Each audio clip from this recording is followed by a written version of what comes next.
Melrose have lost their unbeaten Premier 1 record at Dundee High School FP, despite stopping their opponents from scoring in the second half. Trailing 17-7 at the break, 2 Scott White penalties in the second period weren't enough to rescue the game, and Craig Chalmers' men had to settle for a losing bonus point. Scott McCormack scored Melrose's only try of the game, which was converted by White, who was released from his Glasgow Warriors duties to enable him to play. Gala took advantage of their local rivals' drop points to get to within 2 of Melrose in the table. They remained second after winning the derby at Hawick. A first-half try from Alan Emond and 3 Lee Miller penalties gave the Maroons a 14-0 win, with the Greens failing to score for the second week running.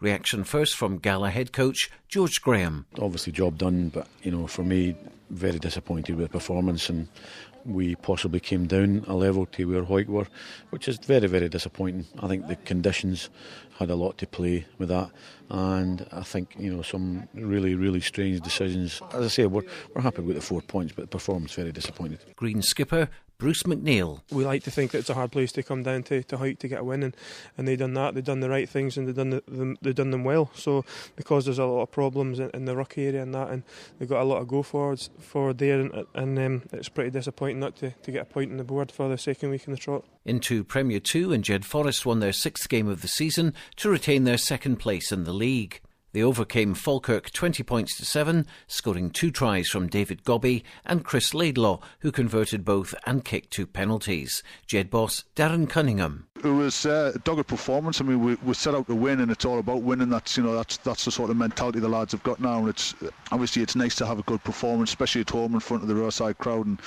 but that's not always the case. As long as we come away with the 4 points, and we can live with that. We can put things right in training. We can look at different aspects of the game and what we need to sort of brush up on. But as long as we come away with those 4 points and the W at the end of the day, that's what counts. Jed will play against unbeaten league leaders Stuart's Melville at home next week, when they have the chance to go to the top.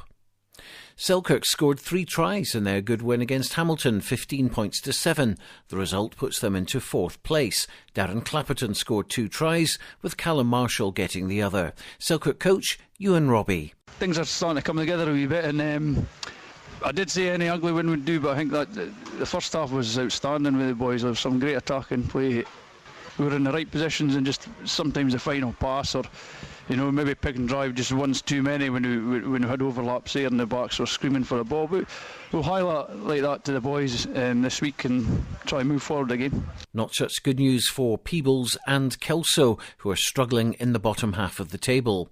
Kelso lost 30 points to 22 at Hillhead Jordan Hill. Their only try came from Frank Robson. Greg Ponton converted the try and kicked 5 penalties, but they came home pointless. A disappointed Kelso coach, Eugene Murnane. Very disappointing from our point of view today. We struggled to get a foothold in the game. We had our chances, to score, but unfortunately for us, I think on the day we lived off scraps because our set piece wasn't functioning and we really didn't get much of a platform. Peebles lost at Watsonian 16-6, with Neil Warnock bagging 2 penalties for the men from the Guides.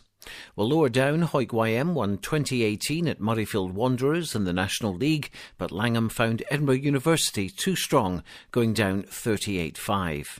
The results now from the East Leagues. Division 1, Berwick 36, Ross High 5, Dun 60, Lismore 3, North Berwick 31, Hawick Lundeen 14. Division 2, Broughton 11, Earlston 9, Gallow IM 6, Dalkeith 57, and Hawick Quins 31, Pennycook 3. Division 3, Edinburgh Northern 46, Walkerburn 3, and St Boswell's 15, RDVC 8.